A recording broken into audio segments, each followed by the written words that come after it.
மாறி மாறி வரும். சித்திரை வைகாசி தொடங்கி 2 மாதங்கள் ஒவ்வொரு பொழுதிற்கும் அல்லது ஒவ்வொரு காலத்திற்கும் 2 மாதம் என்ற அடிப்படையில் 12 மாதங்களை தொகுத்து நம்முடைய முன்னோர்கள் வைத்துள்ளார்கள். அந்த அடிப்படையில் இது பார்த்திங்கன்னா இப்போ கொஞ்சம் மாறும். இப்போ இது ஒரு 3000-4000 ஆண்டுகளுக்கு முன்பாக பகுக்கப்பட்ட ஒரு முறை. இப்போ நீங்கள் கீதையில் கண்ணன் சொன்னது போல் ஒரு இது உண்டு, ஒரு ஸ்லோகம் சொல்லுவாங்க, மாதங்களில் நான் மார்கழியாக இருக்கிறேன் அப்படின்னு சொல்வார்.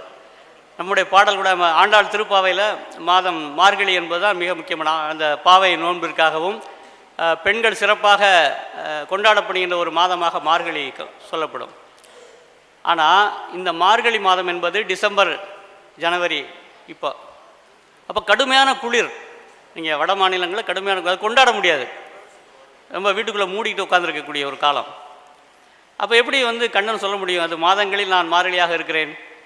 இங்கே ஒரு சிக்கல் இருக்குது, ஆய்வுக்குரியது. அப்போ தென்னக மரபிலிருந்து அது போயிருக்கணும். அங்கே தென்னாட்டில் தான் இந்த மார்கழி என்பது மிக உச்சமான ஒரு ஒரு ஒரு மகிழ்ச்சியான ஒரு அனுபவிக்கக்கூடிய ஒரு மாதமாக இருந்திருக்கிறது. இது ஒரு பக்கம் இருக்கட்டும். இப்போ இந்த காலம் அல்லது பொழுது அல்லது நிலம் எப்பொழுது எழுச்சி, அதாவது ஒரு சிறப்பாக அது ஒரு மகிழ்ச்சிக்குரியதாக மாறுகிறது அப்படின்னா அங்கே மழை பெய்யணும். எப்போல்லாம் மழை பெய்தோ அப்போ தான் அங்கே மகிழ்ச்சி, அங்கே புதிய உயிர்கள் தோன்றும், புத்தெழுச்சி வரும். அப்போ கார்காலம் என்பது உயிர்களுடைய தோற்றம், நீரினுடைய இணைப்பு. அது குறிஞ்சி ஒரு நிலப்பகுதியை பொறுத்தளவில் குறிஞ்சி என்பது மிக உயர்ந்த பகுதி, மலையும் மலை சார்ந்த இடமும், முல்லை என்பது காடும் காடு சார்ந்த இடமும், மருதம் வயலும் வயல் சார்ந்த இடமும், நெய்தல் என்பது கடலும் கடல் சார்ந்த இடமும், இப்படி பிரிச்சிருக்கிறாங்க.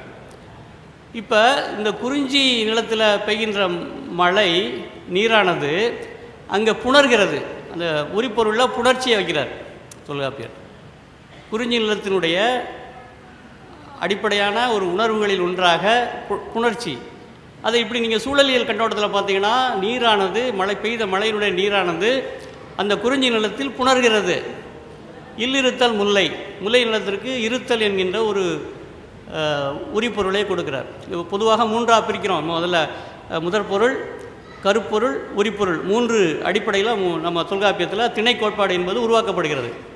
அந்த முதல் பொருளை தான் நிலமும் பொழுதும்.